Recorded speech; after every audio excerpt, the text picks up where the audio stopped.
What's up, everybody? UFC Baku, full card predictions, and the betting breakdown coming at you right now. I'm definitely looking forward to going through every matchup on this card. It's a good fight night. Especially for Azerbaijan. Last year was good with Khalil Roundtree and Jamal Hill. This year, the main event, Rafael Fiziev versus Manuel Torres. Fiziev was the co-main last year. Now the main event this year. And the co-main event this year is going to be Shara Magomedov and Michel Pereira. Both of these fights really, really good. I think the prelims are whatever, but the main card and the main and co-main event are absolutely filthy. I'm very, very excited. Chris, what you think, man? Yeah, no, I think it's a very solid card.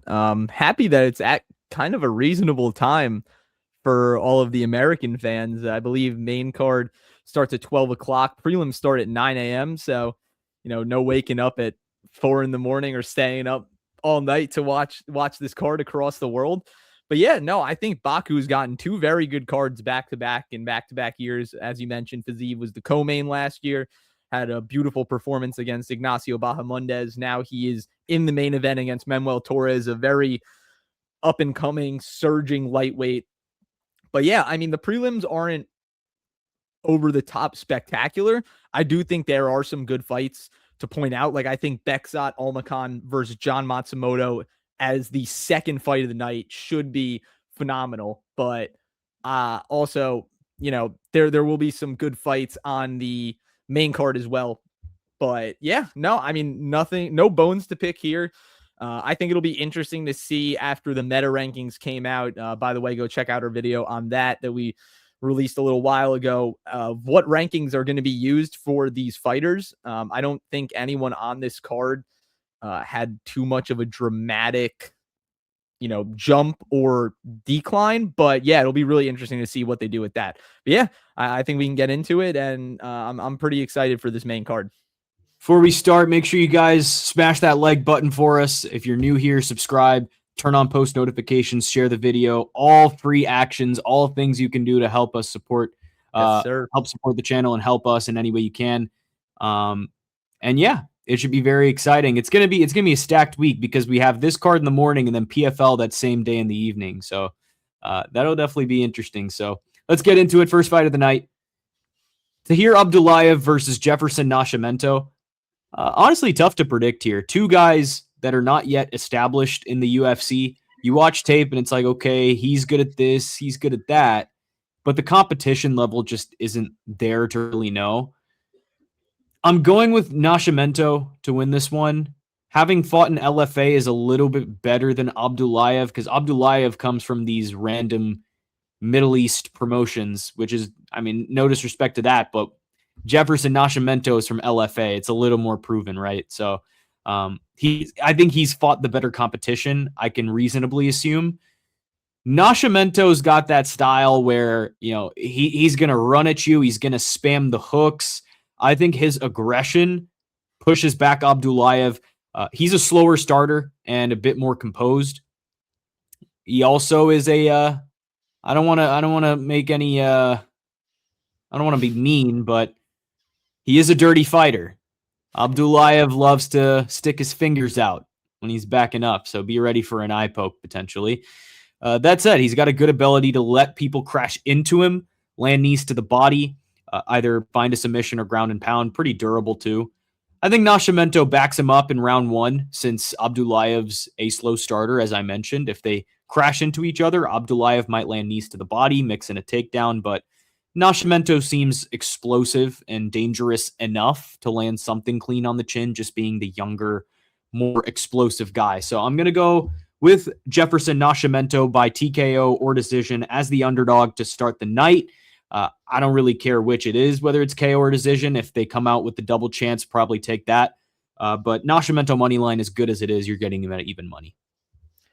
Yeah, no, I definitely agree. This fight is pretty much just one big question mark with two guys that really, aren't on the radar in terms of the regional scene. As you mentioned, Abdullayev fighting in, the Middle Eastern circuit, Nascimento fighting in LFA, which is a pretty well-known regional circuit. And yeah, I mean, Abdullayev is an Azerbaijani product. So, he'll definitely have the home crowd behind him. I do like that you mentioned, little bit of the dirty fighterness that Abdullayev brings, because it should be a point of conversation. But yeah, I mean, he's strong. He's pretty athletic, just kind of like Nascimento, almost like a mirror image. He does have a little bit of tacticalness in terms of like sneaky takedowns. But I think Nascimento, just a little bit more of a proven product in terms of we know what we're getting. He's undefeated. Strength of competition is definitely something that I keep in mind here. Even though Abdullayev is coming in with around, I believe that says 9 more fights of experience. I think the opponents that you're fighting matters. But yeah, Nascimento, also pretty athletic, strong. Apparently he doesn't have a birthday, so we don't know how old he is. Wow. Yeah. I looked. I don't know how old he is. Nascimento. There's no way. It's not on Tapology. I couldn't find it. Age and date of birth, NA. Yep. He is an ageless wonder, I guess. They don't even, do they have it on the UFC site? I don't think so. But yeah, he's just pretty much like a Brazilian scrapper, almost like he's 20, kind of he's 27. He's 27. He's 27. Okay, all right. We'll take it. We don't know exactly when he was born, but UFC site says it, so I'm gonna guess that's he has a paper that says he's 27, so we'll take it. It's just like if anyone's seen that movie, The Benchwarmers, the guy who comes out of the crowd and plays with all the little kids, and he has a piece of paper with a picture of himself and a crayon that says "I am 12." I guess Nascimento is 27. Or it's like Wilt's 100-point game. Pretty much. We have no idea. Now you know my stance on that game. We have no idea. But yeah, I feel like Nascimento kind of brings like a shoot to box style. Honestly, muscular, athletic, as I mentioned, pretty orthodox. He does react to level changes and can get his own working. I don't think that he's going to be the one initiating the grappling in this fight. But yeah, just kind of more of a proven fighter in terms of strength of schedule, the circuit he was on. So yeah, we're both gonna go with Nascimento. I'm gonna go by decision. I think Abdullayev will make it a competitive fight, but yeah, we're taking the Brazilian over the Azerbaijani in the first fight of the night. Chris, Bekzat Almakhan versus John Matsumoto. Yeah, so this is a really good fight. I'm actually very excited for this because both these guys are pressure-heavy fighters. Both like to hold the center of the octagon and kind of inflict their will by just wearing down their opponent. Matsumoto had a close split decision loss against Farid Basharat in his last time out. Bekzat Almakhan also losing a close fight to Alexandre Topuria, who is a very promising prospect in this flyweight division, bantamweight division, breathing life into it, obviously being Topuria's brother, but they fight in a similar style. So kind of seeing Bekzat hold his own against Alexandre, really opened my eyes to how good he can be. I think this is just kind of going to be a firefight in terms of, both guys are holding the center. It's who's going to be able to push the other guy backwards. And Matsumoto in most of his fights is typically the guy to push his opponent backwards. Bekzat does have heavy hands. He is able to wrap up body locks, get takedowns, shoot some singles. And Matsumoto is not that type of guy. But I think if he was able to stay on the feet, if he is able to negate the takedowns, actually, I mean, Matsumoto has a takedown average of 3 takedowns. I must be completely forgetting which fight that was in. I think Matsumoto is just going to wear Bekzat down with his overwhelming pressure. Now, as I mentioned, Bekzat's heavy hands. Matsumoto does wear damage easily. And in a fight where the commission, obviously stationed in Azerbaijan, might be favoring, regional fighters from that area in terms of damage, even if Matsumoto's landing more, I feel like if he's wearing more damage, that could be concerning on the scorecards. If this was to go to decision, which I think it will go to decision, I think it'll be a hard three rounds from both of these guys. I just think Matsumoto is going to be able to back up Bekzat more. He utilizes leg kicks very well. He might not have the heavier hands in this fight, but I think he's going to be more active in terms of, racking up strikes, countering, and just overall trying to break Bekzat. So yeah, I'm gonna go with Matsumoto here.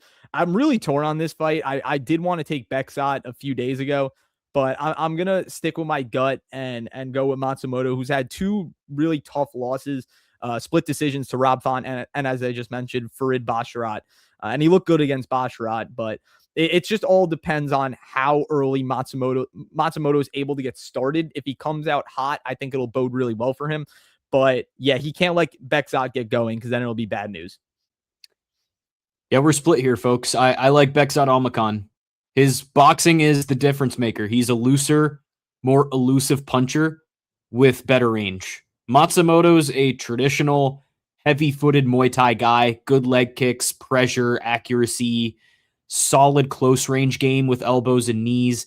He's durable with strong 3-round cardio, but his hands lack the thud that you need to win a fight like this.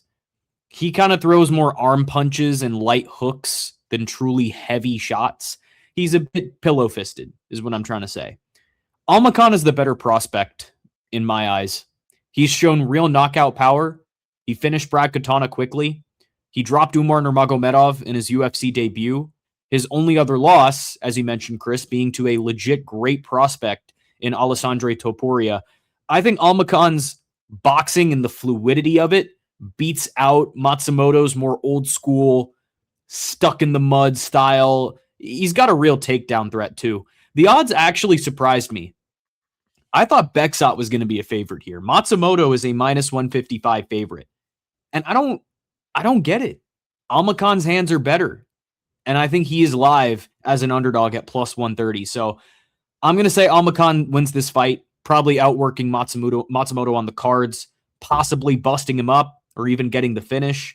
I wouldn't say get greedy here. I just say bet Bekzat's money line at plus 130 because you're getting great value already on who I feel is the better prospect. I'm taking him over Gian Matsumoto. So we're split on that one, but gotta favor the man from Kazakhstan, Bekzat Almakhan.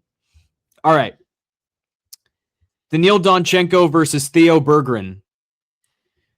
I think Donchenko knocks Berggren out cold. This feels like a showcase fight. Donchenko's Muay Thai is genuinely nasty. You know, knockout power, vicious elbows and knees.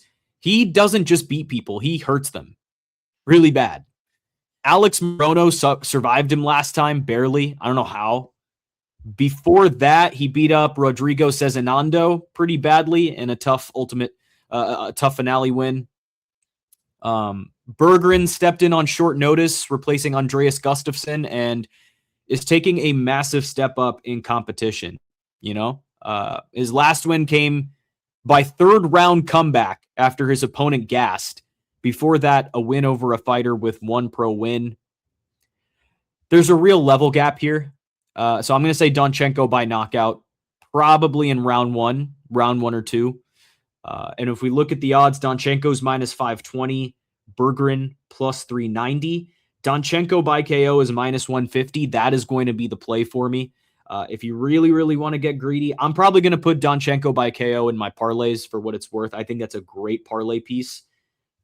In terms of if you want to straight bet it, it's kind of hard because Donchenko to win in rounds 1 or 2 is minus 130. And I don't think you're getting the best value you can out of that specific prop. So I wouldn't single that. I would much rather use Donchenko by KO as your parlay piece. And I think you'll be set from there. Yeah, I definitely agree. I'm going with Daniil Donchenko by KO. I think it'll be early rather than later, as you mentioned, Shrikar. But yeah, Theo or Teddy Berggren stepping in for Andreas Gustafsson. Berggren's not his best strength is his grappling. He does have heavy hands, which I think Donchenko should be weary of. But what I've noticed most about Berggren is the defensive lapses of him, you know, trying to be too aggressive and not per se shelling up, but not being defensively intelligent. And I think that's where Donchenko is going to thrive because he has absolute bombs in his gloves, man. Like once he touches you, you know, you better be very careful of that power. I think Donchenko also does a good job of chopping the legs. He has thunderous leg kicks, and I think Bergeron's very heavy on his front foot, which could really bode well for Donchenko if he wants to kind of loosen him up before going for the kill shot. Even though Donchenko is a little bit wild in terms of just going for that finish, I think he'll be. I think this will be more of a tactical performance in terms of not selling out for the finish, but letting it come naturally to him, because I think Bergeron's style of fight is pretty much a layup for Donchenko's skill set, if I'm being honest. And Donchenko, in terms of grappling, if Bergeron is able to get it there, it's not really more of technique. He still relies a lot on his physicality, which would worry me a little bit, but I don't even think it's going to get to that point. I don't think Bergeron's going to get that close unless he starts shooting panic takedowns and is able to maybe snatch up a leg at the end. But I see Donchenko dominating from the opening bell to the final bell, final buzzer, or whatever happens when someone gets knocked out. I don't think there's a buzzer until the ref steps in. We'll say that. But yeah, Donchenko by knockout, I think should be pretty free. So yeah, we are in agreement on Daniil Donchenko to get it done very early. All right, two guys that I'm not really high on, Con Offley and Javier Reyes. Chris, I feel like, at least for me, it's like trying to pick between the lesser of two evils here. So while you make this pick, I'm going to go grab some water and be right back. Stay seated wherever you are. I got you. Yeah, I think you prefaced that perfectly. I don't think Offley or Reyes are particularly good. Offley, obviously, coming off the Ultimate Fighter, he did not win. I believe he was signed after. But yeah, he kind of has a mixed bag. He's short, stocky for this featherweight class. He does have, I wouldn't say solid, like he has a grappling component to him. I think his BJJ is not the best. It does get hyped up a lot because he is able to find those quirky submissions in defense, in offensive lapses from his opponents. But then we look at Javier Reyes, coming off the Contender Series. He has 28 fights. He's 32, but he still has many holes in his game that are just like treacherously evident in every fight. I feel like when you see a guy with 28 fights, he's pretty sound in all facets of his mixed martial arts, but that's not the case for Reyes. So as Shrikar said, picking between the lesser of the two evils, I am going to go with Reyes just because I think he's better on the feet, and I don't see Offley really spamming takedowns. I mean, look at his takedown percentage. It's 7%. That is absolutely terrible. But yeah, I think Reyes will be able to keep it on the feet. I do see a world where Con Offley can win by just snatching up a crazy submission like I mentioned, an offensive lapse from Javier Reyes. But Reyes is a good striker. He's able to find the mark. If you look at his stats on the screen, he's only had one UFC fight, so 9 significant strikes landed per minute. You can't really put much emphasis on that. I'd rather look at the accuracy of just under 65%. He does find the mark. He's not going to, straight up knock you out cold. It's more of a timing thing with Reyes. But I think Reyes is the guy that I would be more comfortable siding with, as he has more paths to victory in this fight. I think he can point fight. I also think he can get it done with Con Offley, who is somewhat chinny. So yeah, that's who I'm siding with. I'll say Reyes by decision. I think that they can both grind out 15 minutes, but I wouldn't be surprised if Reyes was able to catch Offley on an entry or, just having his hands down, honestly. Yeah, again, guys, two guys that I've picked against before in the UFC. I took Ija over Con Offley, and I believe I took Douglas Silva de Andrade against Javier Reyes last time out. But I think Reyes knocks Offley out this time. Offley got a gift decision last time against Ija. He did real damage to him in round 2. I thought that was a robbery, 100%. I thought Ija won that fight pretty clean, but he gave it to Offley. Reyes has the reach. 73 inches compared to 68 for Offley. And the height advantage, 5'10", 5'7". So you got that, plus an aggressive, high-volume boxing attack with real power. Yeah, he got dropped badly by Deandra's last fight, but he came back and won anyway. His takedown defense looks solid for what it's worth, and I think he can keep this standing, which is bad news for Offley. His striking is a little awkward, and he really needs the fight on the ground to win. Reyes does leave his chin up high in exchanges, but I don't think Offley's striking is sharp enough to punish that. So I'm going to say Reyes by knockout.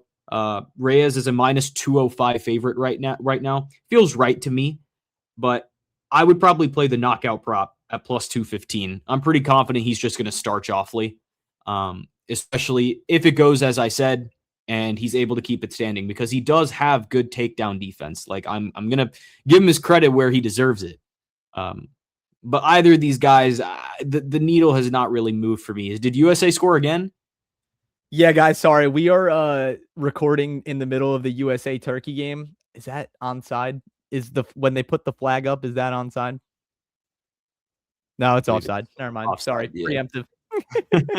I'm a soccer casual, but I'm getting more into it, so forgive me, all the soccer fans out there. Yeah, we're resting starters, but even still, man, we're trying to go undefeated in the group stage out here. We're bad Patriots by not watching this game and recording this. Oh, I have it on behind my screen, so if you see me looking up occasionally, that is indeed what I'm looking at. All right, Nursultan Ruzaboyev versus Andre Polayev. I'm taking Nursultan Ruzaboyev by decision. Both guys are tall for the weight class with long arms. Polayev's actually got the reach edge, 78.5 inches to Ruzaboyev's 76. But Ruzaboyev's the more well-rounded MMA fighter with a real edge in grappling. He has 20 wins by sub and much more experience. 47 pro fights to Polayev's 14. Polayev's durable. He went the distance with a legit knockout artist in Gauthier and with Christian Leroy Duncan, even in losses. I think we're going to see something similar here. Ruzaboyev mixing in clinch work and volume to win rounds rather than finishing in round one. His one UFC loss came at welterweight, and I think he fills out the frame at 185. So I'm going to say Ruzaboyev by decision. If we look at the odds, Ruzaboyev's minus 230, Polayev is plus 190. I think the over 1.5 is a mortal lock here at minus 210. I would hammer that, use it as a parlay piece, do what you will with that. But that's probably going to be my play for this one. If you want Ruzaboyev by decision, it's plus 215. His knockout prop surprisingly is plus 150, but decision is plus 215. I think decision is much more live here. Again, Polayev is very durable. He survived against Gauthier for 3 rounds. Doesn't make him any better, but it does mean that he is tough to get out of there. So I don't think Ruzaboyev will be the one to do it. So I'll take him by decision here. Turkey just scored 2-1 Turkey in the 32nd minute. Yeah, but I do think this is a very interesting fight. I do think it's a good fight. We haven't seen Ruzaboyev in a little while. As you mentioned, Pulayev shockingly going the distance with Ateba Gauthier after getting absolutely demolished in that first round. I thought it was going to be over, but he showed a lot of grit and perseverance to make it 15 minutes with honestly what feels like one of the scariest fighters in the UFC currently in Ateba Gauthier. I think Pulayev will undoubtedly be the better striker in this fight. He's sharp, he's fast. He does have power. He does have power behind his hands. I think Ruzaboyev is the more well-rounded fighter, undoubtedly. He's primarily a grappler, but he's seemed to have fallen in love with his hands in his time in the UFC. We haven't really seen the grappling that much from him, but when he is able to incorporate it, it is effective. He is fairly big for this weight class at 6'5". Pulayev also fairly big with he's 1 inch shorter, actually has a longer reach. But one thing I'm looking for in this fight is, Pulayev using his kicks. If Ruzaboyev is able to maybe snatch up a leg on one of these kicks, time it well, and then get in on a single, maybe run Pulayev up against the fence. If he can't, use some body locks, get some trips, because if Pulayev gets wrestled up, I do not see a world where he's winning. I think he's going to want to keep it on the feet. I'm actually not sure what his takedown defense is, so I'm not going to, throw anything out there. But as you mentioned, also, yeah, going the distance with CLD and Ateba Gautier, two very impressive feats from Pulyaev. But I'm looking for Ruzabov to really incorporate the wrestling here and kind of just smother Pulyaev and get inside so he's not able to use his length to piece him up from range. So, yeah, I'm going to go Ruzabov by decision. I feel like that's the correct side here. I think Ruzabov also has a decent chin. But yeah, a few more paths to victory. I think Ruziboev will be able to hang on the feet, but if the grappling gets incorporated, he definitely will be the stronger fighter in that regard. All right, Chris, this feels like a levels fight. Yes. Abdul Rahman Yakyayev and Julius Walker. It happens once a fight card where I pick under half a round. Abdul Rahman Yakyayev in under and half actually a round you can go back and watch our previous prediction videos. It genuinely happens once every time. Pretty much. And if it doesn't, it happens more often than it doesn't. Yeah, I love my under half round picks. I think that Julius Walker he's very green, but I actually see the upside for him. I think he can be good at one point. It's just not now and not against Abdul Rahman Yakyayev, who is looking like an absolute stud in the octagon, time in and time out. He just goes in and puts pedal to the metal every single time, and just adds to how good this Contender Series class really is. So yeah, I think that Walker is a grappler. He does have boxing. I'm not going to say it's good. I'm not going to say it's bad. He relies a lot on his athleticism. But the technique is not there yet. So yeah, if I'm saying that Julius Walker is kind of a grappler of trade, he's not the better grappler in this fight, if it even goes there. I think Yakyayev clears him by a mile on the feet. He has power. But he is a good jiu-jitsu artist. I'm just trolling Sam. Is grappling, Sam. That is grappling. But yeah, I don't even, so how I'm phrasing this is where Julius Walker is at his best, it's not better than Yakyayev. So he's not going to be better anywhere in this fight. I think Yakyayev goes there, absolutely cleans house. I'm going to take, I wouldn't, it's hard to put aside on knockout or sub, because I can so see a club and sub. I can see him straight knocking him out. I'm going to look at the odds right now. I mean, Yakyayev's minus 600. I'm assuming him to finish him is probably like minus 330. So let's look at my patented under half a round bet. That will always be at plus money. Yakyayev in the first round, minus 135. Not great to straight, but that could definitely be a parlay piece. Abdul Rahman Yakyayev and under half a round is plus 225. I love it. That is definitely worth a sprinkle. I believe his last two fights have ended in under half a round. So let's do it. Let's ride. War room ride. I hope you guys take it, because I'm taking it. Again, this is a clear gap in level. One of the best light heavyweight prospects in the division against a fighter who's hit a rough patch. Yakyayev's got serious knockout power and a real submission threat. 8 finishes as a pro, mostly first round. Walker is an awkward striker with deceptively solid wrestling, but his striking defense has red flags, and he was just violently knocked out by Dustin Jacoby. I think Yakyayev pressures him, hurts him on the feet, or finds the takedown and submission. I'm going to say Yakyayev by finish, probably inside 2 rounds. If you want Yakyayev to win in rounds 1 or 2, it is minus 300. I would use that as a parlay piece if you want to.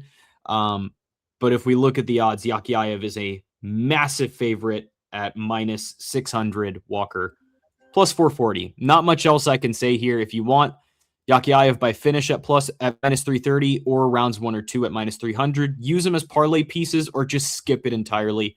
I just don't think this is a fight worth betting on, to be honest. I think there's better value you can get elsewhere.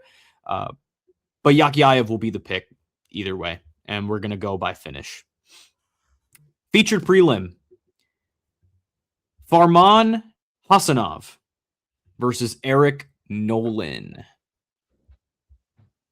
I'm going with Hasanov, but it's a tough one. I really like Nolan's boxing here. Hasanov is not clean on the feet. Dangerous, but he just kind of ducks his head and lets it fly. Swings those big, meaty hooks.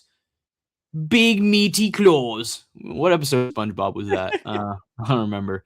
Nolan's got the boxing advantage. Good yeah. Nolan's got a good jab, good overhand right. He countered Baisangur Susurkayev pretty badly with it.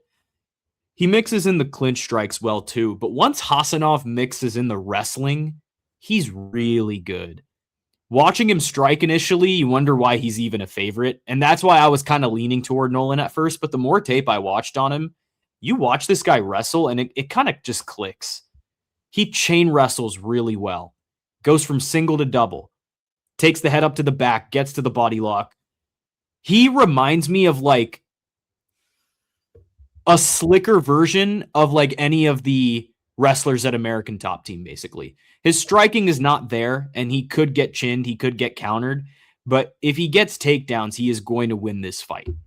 I think he shoots a lot of takedowns, and this might be a decision. He might just go for ground and pound, and once he takes you down, he lands elbows, cuts you up, beats you up, damaging on the ground, super accurate. I think Nolan lands something big on the feet at some point, and Hasanov just is like, all right, we'll shoot a takedown. And I don't think he should have much trouble doing it. So I'm going to say Hasanov by decision, maybe a TKO in the third round by ground and pound if it gets there. Hasanov is minus 175. If you want him by decision, it's plus 350. His knockout prop is being bet down a little bit more. It's at plus 225.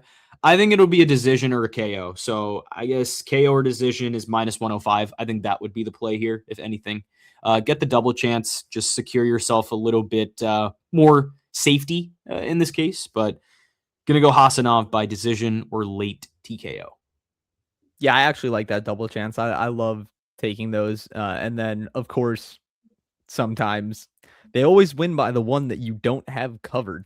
And then you get really upset. But yeah, I think that this line is part, Hasanov being somewhat of an unknown entity in the UFC, and part Eric Nolan's performance against Baisangur Susurkayev, which he actually came out and looked very well before being finished in that second round. But yeah, I really like the way Hasanov approaches the fights.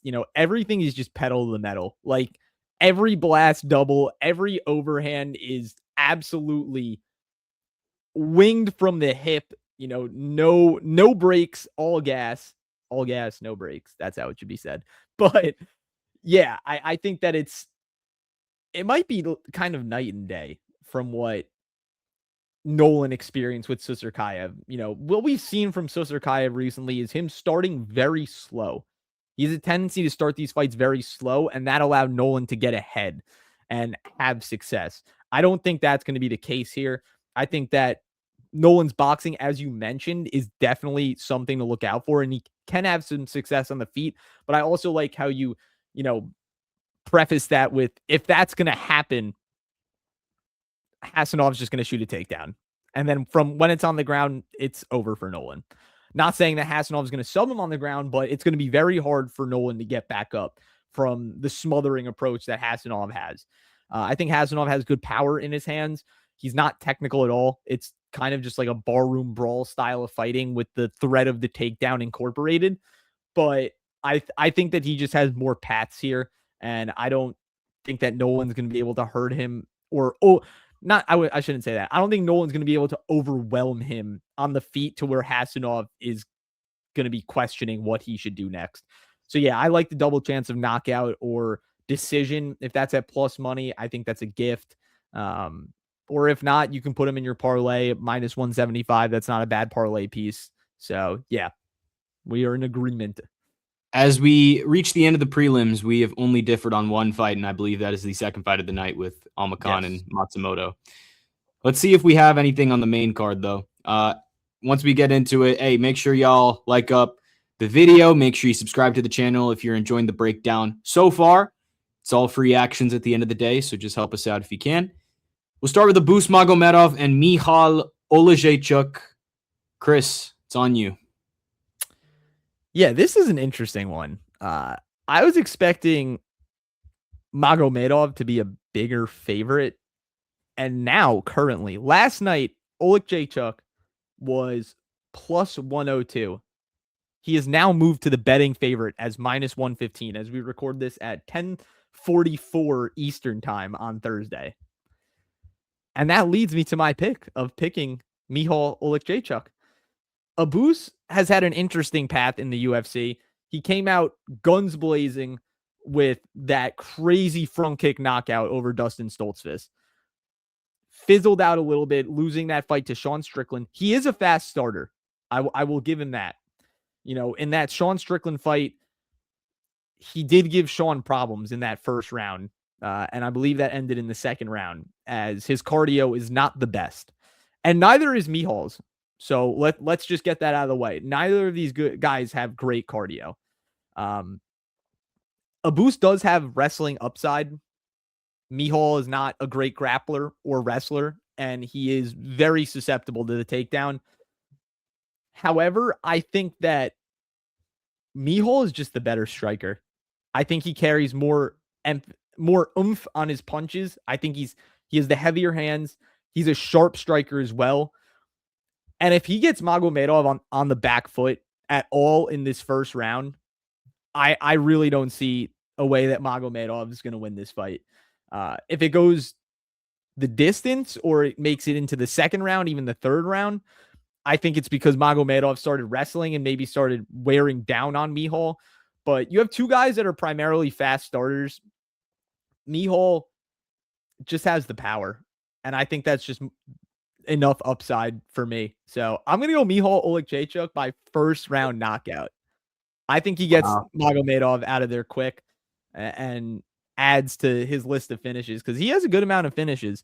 And his last fight was crazy against, did he fight? I think he fought Barrio. I might be.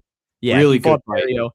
Very good fight. He did fade at the end though, but that's just because Barrio takes mass amounts of damage and you gas yourself out trying to kill the dude. I don't think Magomedov has the chin that Barrio does. I think if Michal finds the mark, it's going to be night for Abus Magomedov. It's interesting you predicted this to be a round one finish. Before I make the pick, I'm going to use my first bonus here. I'm going to say this is fight of the night. I'm very, very excited for this one. I'm going with Olejniczuk. He's been better since joining Fighting Nerds. 3-fight win streak, improved grappling defense, training with Caio Borraio's camp. He's a tricky southpaw, good boxing, proven 3-round cardio. The concern with Magomedov is well documented. He's a round one menace who completely fades after that. Against Joe Pyfer, against Sean Strickland, the pattern repeats. If Olejniczuk can survive the scare in round one, because Magomedov does have real wrestling and finishing instincts in round one, I think his hands and conditioning take over from round two on. So I don't think Michal is going to get this done in the first round because I think that will be Abus's most competitive round. So okay. I'll say that's where they kind of keep it closest, but I will agree with the pick of Michal Olejniczuk by knockout. I just think it happens in the second or third. We'll look at the odds. Yes, minus 115 versus minus 105. Olejniczuk, I would just bet the money line at minus 115. No need to risk it. If you really want to get greedy and get his knockout prop at plus 185, go ahead. If you want, and this is a very, very big reach here because I don't think it'll go the distance. Olejniczuk to win in round 3 or on decision is plus 285. So if you do want that, it's there for you. I would not recommend putting it down. So I don't know why I mentioned it, but just a caution. Yeah, but I'm gonna say Olejniczuk by knockout. I'll probably just be betting his money line and just rip it from there. So fight of the night here. I think this is gonna be a war. I think it's gonna be awesome, especially that round 1 is gonna be absolute chaos. So tune in from the moment these two are locked in the cage. But yeah, going Michal over Abus. Up the card we go. Ikram Aliskerov versus Bruno Ferreira. This is a banger. Two absolute knuckleheads. Two Yes. heavy hitters. Great way to put it. I'm going with Aliskerov. Goofy matchup. Both very powerful, both somewhat chinny, fair to say. Aliskerov's got a big reach advantage, and he has the frame advantage. That's some reasoning there. I think that matters, even though Fajedo's caught bigger guys before. The big thing for me is that, yes, Fajeda is powerful, and yes, he's very live in this fight. When he swings and misses on the feet, he like does dumb, he just does dumb shit. Like he just like shoots a double leg out of nowhere right as soon as he misses. And it's like if you don't get it out of the way, he's going to take you down, and he's nasty in scrambles. He obviously has a great arm bar, the occasional rear naked choke.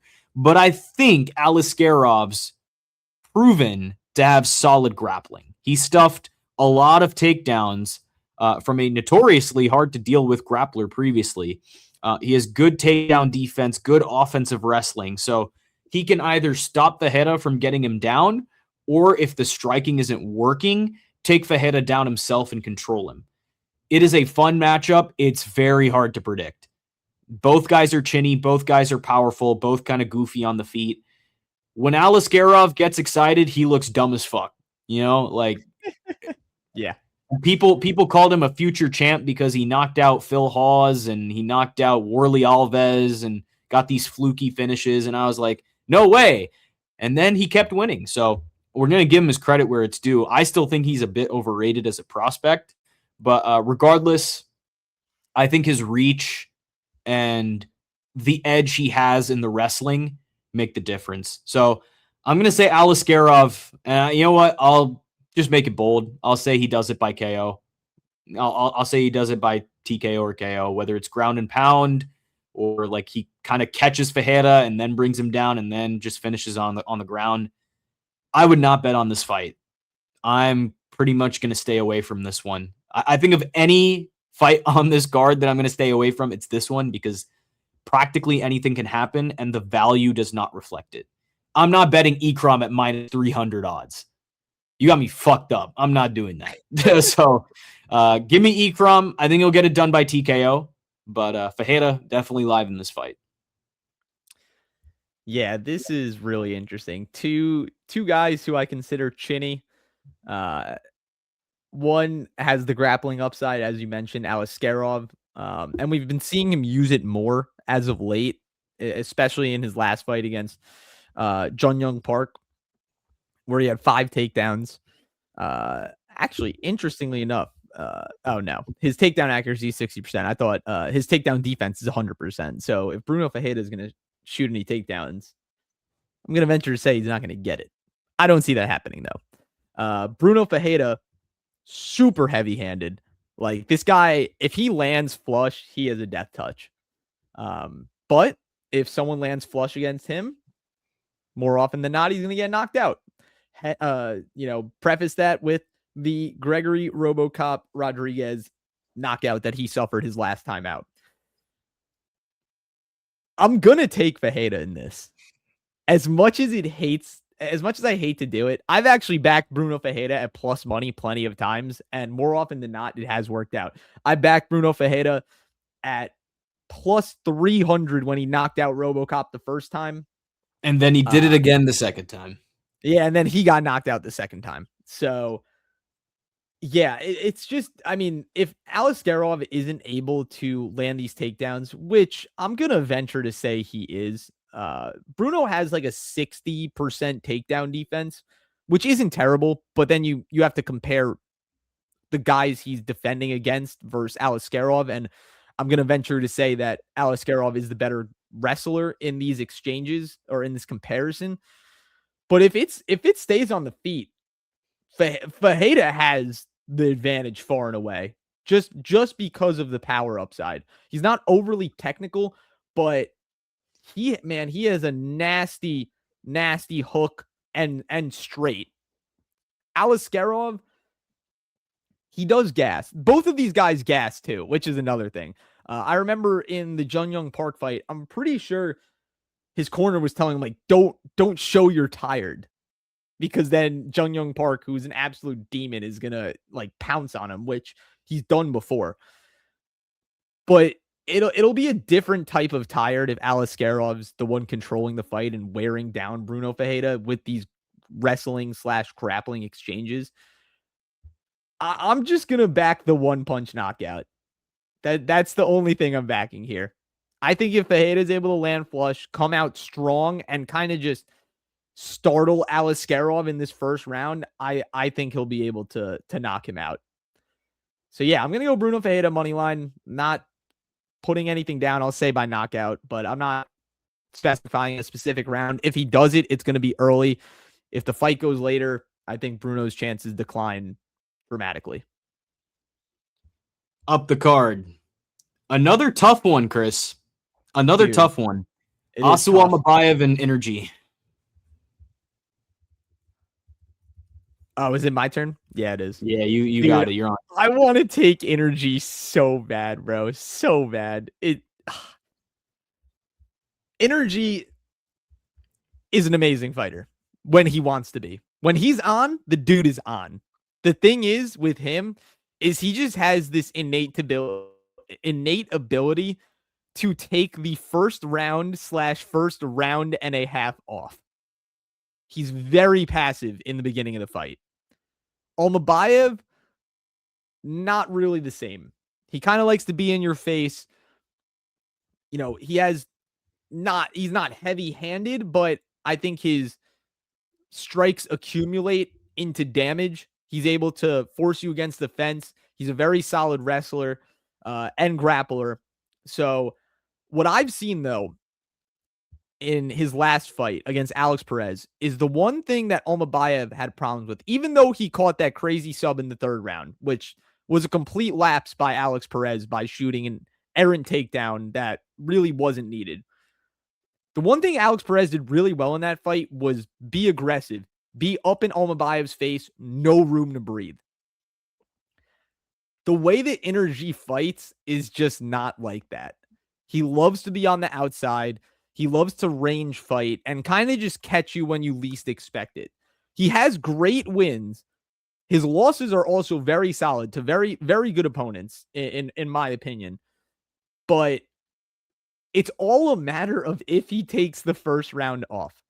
Because when he starts firing and he gets comfortable and he goes into that flow state, he's a very hard guy to beat. He really is. His last fight against Bruno Silva, somewhat of a controversial decision, as, you know, I think Bruno Silva landed more strikes than him, but Johnson's just had that kind of emphasis of damage on them. I think that Almabayev's not going to let Energy take the first round off, and if Energy's passive, then it's going to be game over for him. However, on the contrary, Energy always beats these young, well, I guess he's not young. I guess Almabayev's not young. He's 32. He always beats these like up and coming prospect guys. I think Almabayev's a little bit past prospect, but I still consider him in that range. My brain tells me Almabayev. My heart tells me Energy. I'm taking Energy by knockout. I'm doing it. Be sure to stay tuned to the Instagram. God, he's going to flip it. He's going to flip it. As soon as you shout out the Instagram. We are human. I'm not completely sold on this. Right now, at this point in time, at 10:57 Eastern time on a Thursday, I want to take Energy to win. So I'm doing Guys, if you've been watching the channel for a while, you know about our Instagram, you know about our final picks. As soon as someone mentions the final picks, after they make their pick, it's getting flipped. Hashtag I can guarantee baby. Chris is not staying with Energy. No, but this is a tough pick, man. I think this is a very tough fight to call. I think Johnson makes it competitive and loses a decision. Yeah. That's Almabayev's wrestling is elite, man. Like, it is. not just getting takedowns, but dominant positionally once he's there. Johnson is taller. He has a reach edge, but I think Almabayev closes distance, chains takedowns, rides position for 15 minutes. I mean, Johnson's been streaky lately. In recent context, does not favor him. Losses mixed with wins, a split decision against Bruno Silva that hasn't aged well at all. Almabayev is also coming off solid recent wins. Yeah, I'm going to go Almabayev by decision. If you look at the odds, Almabayev is minus 270, Johnson plus 220. I think the over 2.5 is a lock here at minus 260. If you want to use that as a parlay piece, go ahead. If you want a specific method bet, Almabayev by decision is minus 110. I don't think that's a bad straight bet at all. And that's probably what I'll end up betting when the moment comes. I think Almabayev will win this over 15. Yeah, shout out to Energy. First fighter I've ever met. Really, really cool guy. But unfortunately, I have to pick against him. I have to pick against him, and it hurts. It hurts me to my core. But we go up the card. Hey, the one thing about Charles Johnson is he likes going into enemy territory and taking care of business. He did it to Lonnie Kavanaugh in August. Well, Lonnie Kavanaugh wasn't from China, was he? No, but he's Chinese. He is? Yeah. His mom is Chinese. Am I missing something? I think that's why his name is Lonnie. I could be completely actually. His mother is Chinese. Yeah, his mom is Chinese. Well, yeah, because remember he repped the Chinese flag. Mm-hmm. I don't think that's why his name is Lonnie. So I'm an idiot. Yeah, I don't know why his name. Let's see. What nationality is the name Lonnie? I mean, it's English, but he's from England. Lonnie is of Chinese origin. No way. I was right. Oh, okay. I take that back. I'm smart. It means little dragon. Oh. All right. All right. So I thought I had another Jocelyn Edwards is Leon Edwards' sister moment. Wow. If you know, you know. If you know, you know. All right. Let's move up the card. Okay. Nazim Sadykhov versus Mateus Camilo. Another genuinely tough one for me, man. Yeah. These last few fights have been very hard to pick. Camilo's got a strong ground game and solid Muay Thai. His loss to Gabe Green really undersells how close he was to a submission win. I feel like people kind of take that fight and just run with it. Camilo is really good. I feel like people are sleeping here, but Sadykhov is faster, sharper boxing, sharper combos. My hesitation is Sadykhov's last loss to Faraz Ziam. His grappling got exposed. Camilo could find similar success on the mat, but I think Sadykhov fighting at home in Azerbaijan with the extra motivation that brings has the heart, has the hand speed to outwork Camilo and find a finish in the third round as Camilo fatigues. So I'm going to say Sadykhov by knockout, probably third round. We'll look at the odds. Sadykhov's minus 205, Camilo plus 170. If you want Sadykhov by knockout, it's plus 150. I do want to check the round 3 or decision prop for this because it might be good. Sadykhov to win in round 3 or on decision is plus 180, which goes to show you that it's very live. And the books seem to think it's very live. It would be inflated a little bit more, but I think Sadykhov will get it done here in front of his home crowd. Yeah, I agree. This is definitely a tough one. I do think Camilo has the wrestling and grappling edge, but time in and time out from Nazim Sadykhov, man, he's just such a dog. Like, the dude can get dropped and just pops back up and does his best work, honestly, after he gets dropped. I do agree that the Ziam fight was tremendously eye-opening to the gaps in his wrestling and grappling game. And I think that's where Camilo's path to victory lies, is right there. I think Ziam laid it out perfectly. I don't think Camilo is the striker that Ziam is, in terms of the way Ziam was able to open up the grappling with his striking. Ziam's very long, lanky, and does carry power. So Nazim really had to respect that, and the grappling and wrestling was just ripe for the taking. But I think Nazim, his striking, he is powerful. He is powerful. He can land knockouts.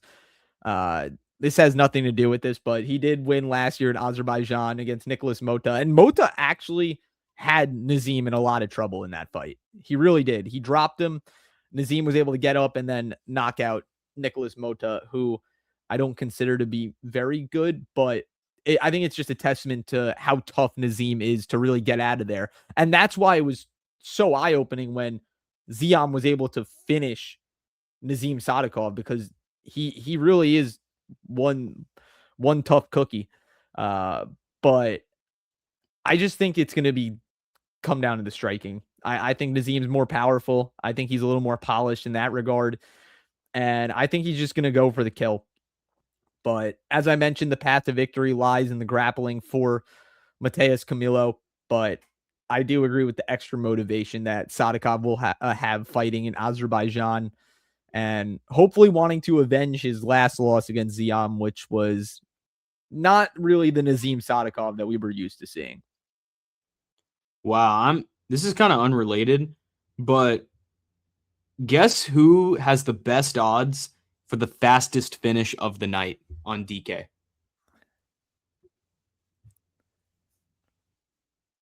Michal Olegchechuk.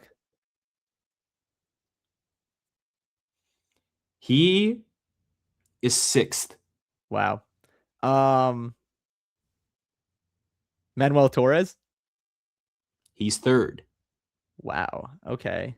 You will not guess number 1. Give me a second. It's got to be Bruno Ferreira. No, as a matter of fact, it's his opponent. Wow.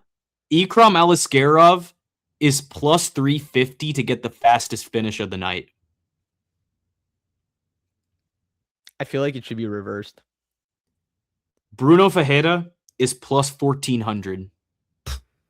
Wow. I mean, how many fights has...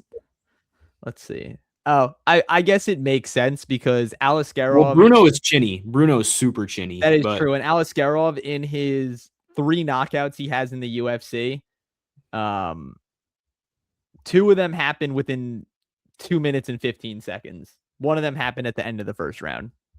Yeah. Okay, that makes sense. That makes more sense after doing a little. I did not think he would be number 1. I didn't either. All right, Bruno. Time to flip the script.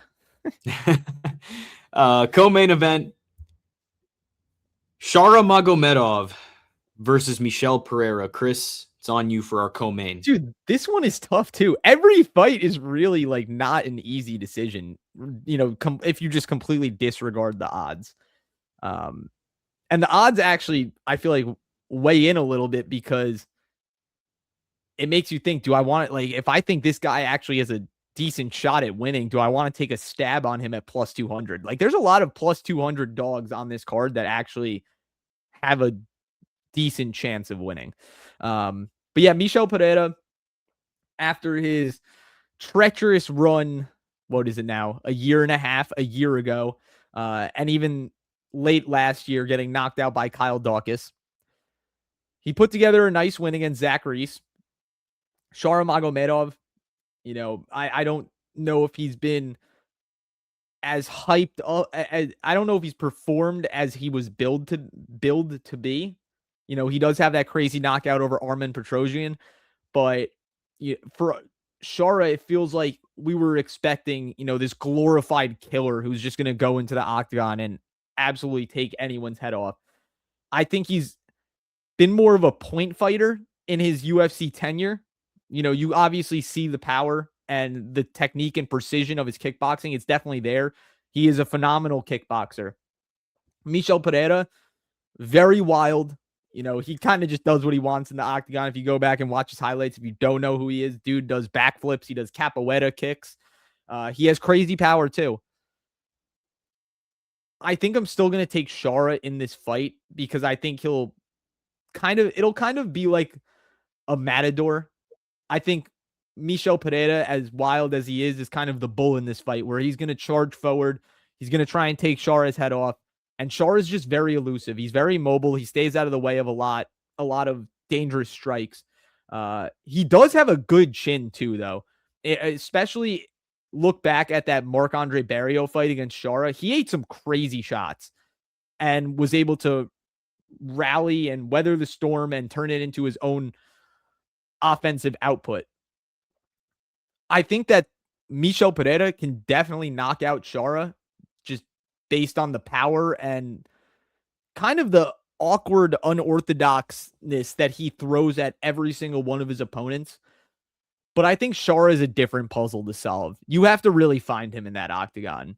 You can't throw things wildly because by the time it gets there, you know, no matter how fast you are, and Michel Pereira is pretty fast, he will be gone and he will be countering. And his counters are precise. He's not just, you know, winging from the hip and trying to tag you on the way out. No, he's going to hit you. It's just a matter of the power that's going to be behind the shot. I think that Shara, this is definitely a good fight for Shara, especially against an opponent like Pereira, who can hang with him in the kickboxing realm or just the striking realm in general. But I think, like I said, I think this is just a classic bull and matador fight. And I think the matador is going to win in this one. So give me Shara by decision. I've seen a lot of Shara knockout. I don't think he's going to knock out Michel Pereira. I think this is going to be a little bit of a cat and mouse fight. I think there's more value on a Shara decision than there is a Shara knockout. And if I check right now at what these odds are, they're like the same for KO or decision. Okay, yeah. Shara Bullet by knockout is plus 140. Michel Pereira by decision is plus one. Shara Bullet by decision is plus 130. I'm going to lean towards decision. This feels like a decision fight to me.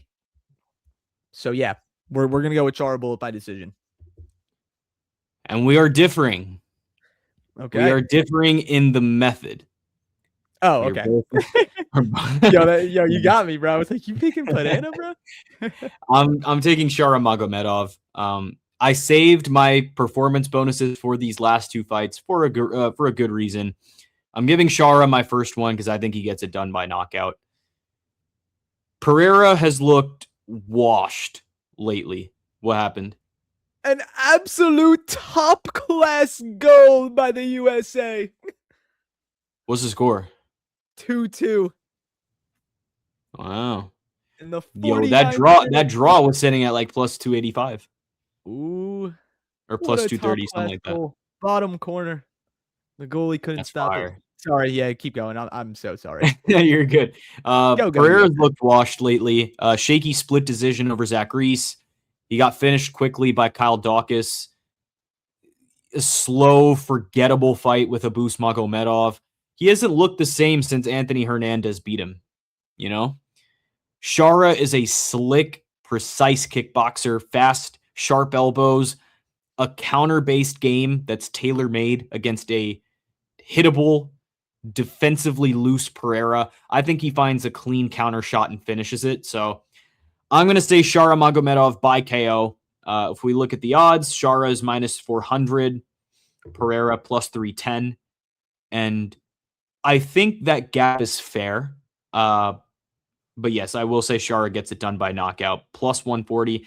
I think I'm actually going to use this as a parlay piece. Shara Magomedov and over 1.5 is minus 175. I think that is a really good parlay piece because I don't think Shara gets it done in round one. This is going to be something that builds over time. So, yes, I do think Shara will find the shot, but it may be later in the fight. So, yeah, we're both in agreement here. Co-main, pretty simple, but I think Shara comes home with a performance bonus in 100K. All right, our main event. If you're still with us, make sure you smash that like button, subscribe, post notifications on all the socials down below, all free actions for you to do. Fiziev and Torres. I'm picking Manuel Torres by knockout, though I will say My actual bet is going to be by finish because he's got a low-key good submission game too. He has 7 career subs. Torres hits like a truck, and he closes distance fast. That is exactly the kind of pressure that gave Fiziev trouble against Mauricio Hufi last time out, which was a bad knockout loss 4 months ago. I've seen this counterpoint get brought up before, and some people have kind of hinged onto it. How each guy did against Ignacio Bahamondes. Fiziev beat Ignacio Bahamondes, and Torres lost to Bahamondes. I get it, but you got to look at those matchups from a stylistic perspective. Torres was a much worse matchup. Well, I'd say Bahamondes was a worse matchup for Torres than Fiziev, you know? A 6'3" long-range kickboxer is just a nightmare because Torres loves to blitz in. He was always going to be caught at the end of one of the counters. And what do you know? The knockout happens because he gets countered with that reach. Fiziev at 5'8" with a 71.5-inch reach is a totally different, more favorable matchup for Torres to land his shots. I don't think Fiziev has a wrestling escape route here. I don't. And I think Torres's hands or a club and sub finish, which is totally live here, I will reiterate that. I think Torres is going to get the biggest win of his career. So I'm going to say Torres by finish. I am going to be hammering that in my parlays. If we look at it now, Torres by finish is plus 110. I think that is a fantastic parlay piece, or if you want to play it straight, I'd go as far as saying that could be a potential lock of the card. The odds are close to even money, so if you want to take that as well, I'm just being greedy because if Torres wins this fight, it's not going to be by decision. But yeah, give me Torres. Under 1.5 rounds is plus 122. I think that's very live. I think this is a great fight to bet on. If you are riding with Torres, you are going to be making money here. So I think there's a lot of great value bets here, but give me Manuel Torres. Give me the knockout, although I will be betting Manuel Torres by finish. I couldn't agree more. I think you laid it out perfectly. I'm siding with Manuel Torres. I do like taking him by finish rather than knockout, even though I think the knockout is more likely because he does have a good submission game. And that's something that goes unnoticed because his striking game is just so phenomenal and he just knocks out everyone in his path. I do think that the wrestling of Fiziev will be interesting to see in this fight because Torres actually is solid takedown defense. He defended 2 takedowns from Grant Dawson, who I consider to be a much better wrestler than Fiziev. Although Fiziev has leveled up his wrestling game, I will give him that. He's looked a lot better in that department than previously. But, you know, I guess just nitpicking here. He defended 2 takedowns from Chris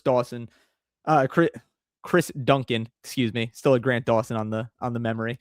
And even Frank Camacho in his second fight. Now we're not putting that much emphasis on it, but he defended 5 takedowns from Frank Camacho. So the takedown defense is definitely there.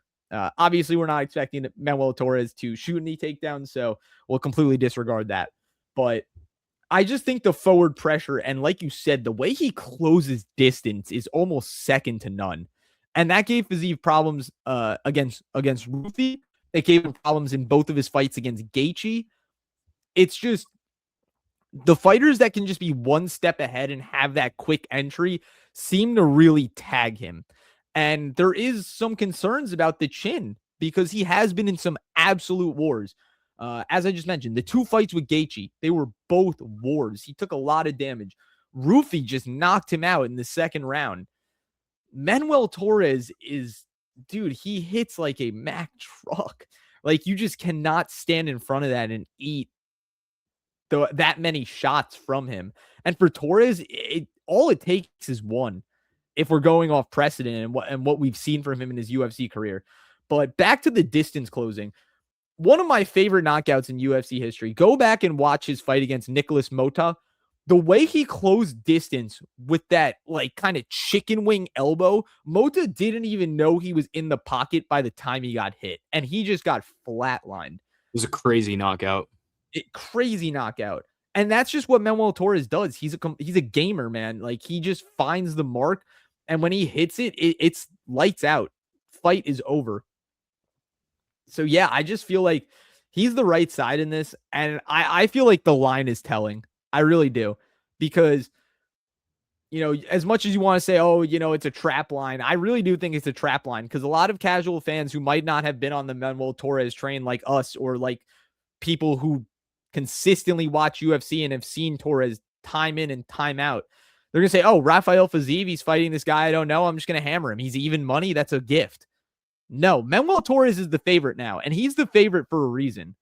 There is a lot of emphasis on what he can do on the feet, and I don't think that that's going unnoticed.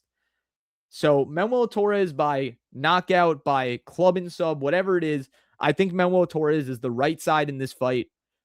And this is going to be a banger. For however long it lasts, these are two guys that just go balls to the wall and leave it all in the octagon. I cannot wait. But let's look for El Loco to have his hand raised on Saturday morning. This is going to be an absolute war. I forgot to mention, yes, Manuel Torres is getting my last performance bonus here. So my performance bonuses are going to Olajaychuk and a boost for fight of the night, and then Torres and Shara in the main and co-main. So, by the way, we have the trend to back it up. In every single one of Manuel Torres's wins, he's come away with a bonus. So, yep.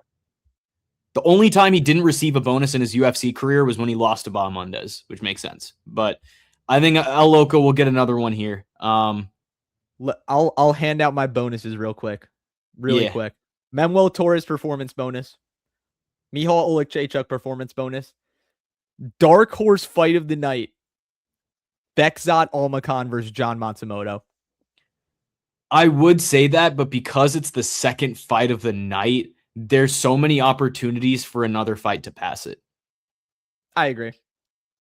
It being early. That's why I can never, like with the bonus predictions, I can never bet something that's that low on the card. I know. That is true. That is true. But I think that's going to be a banger. If that tells people how I feel about it, I think that's a phenomenal fight. Yeah, it'll be a great card, y'all. Again, if you enjoyed the breakdown, make sure you leave a like on the video. It is completely free. If you enjoyed the breakdown, make sure you subscribe, turn on post notifications, follow the socials down below, whatever y'all can to support the channel. We really, really appreciate it. We will be going live on Sunday. We are the kings of the late night now. So, yeah, we'll be going on late night, probably like 1 a.m. Eastern time. So be on the lookout for that. I'll put a post up. We'll put the stream up before we go live so you can see it. But yeah, hopefully this is a good card. I think this is going to be good.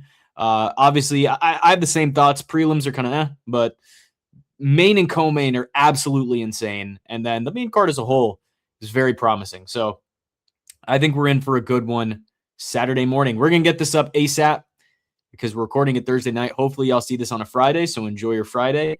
And yeah, Chris, any last words before we peace out? Nope. Great card.